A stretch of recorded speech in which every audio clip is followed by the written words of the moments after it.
Hello, children. How are you all? Hope you all are fit and fine. And, children, before moving to the new lesson, we have already completed lesson number 10, that was game A of light. So, we have learned there what were the main concept of that lesson. We have learned about the shadow, that is what is shadow. Then we have learned about the shadow formation.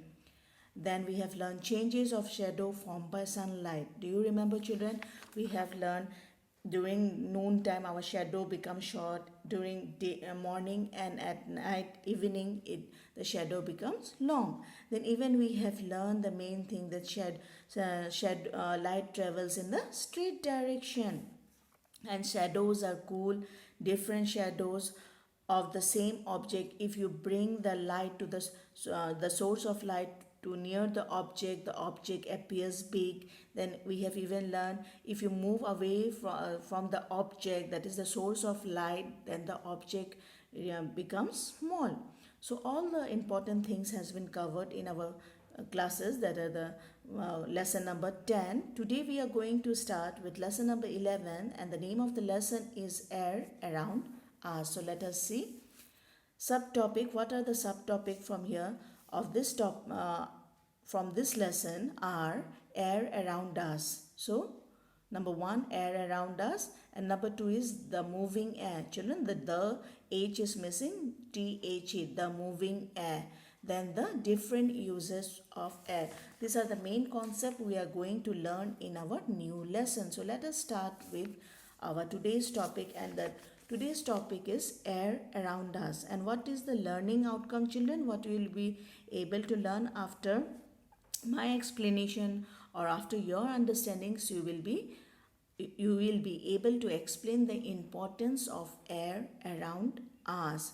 You will be able to explain the importance of air around us. So let us see the slides.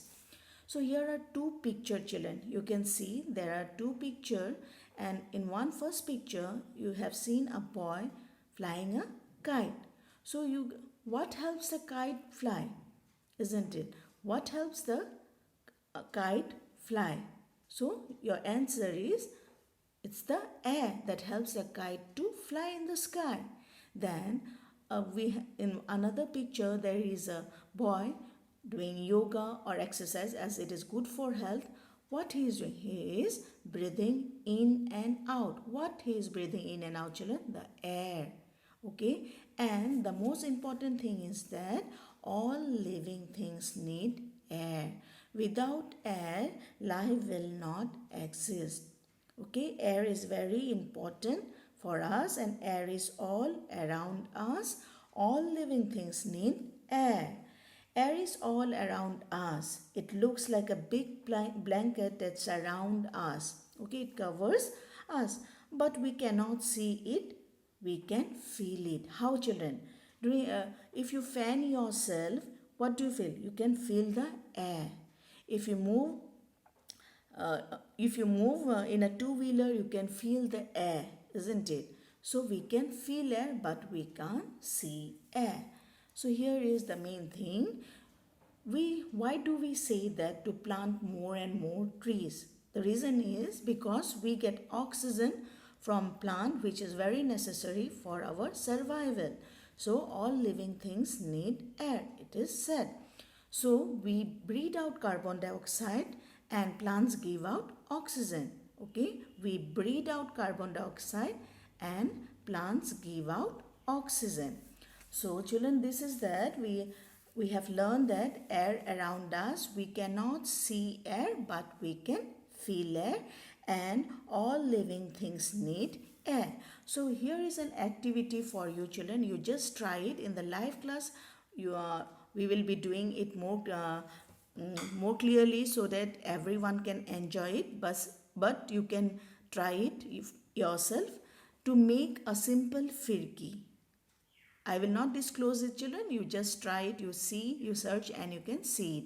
Hold the stick on the firki and place it in different directions in an open air. Move it little back and forth.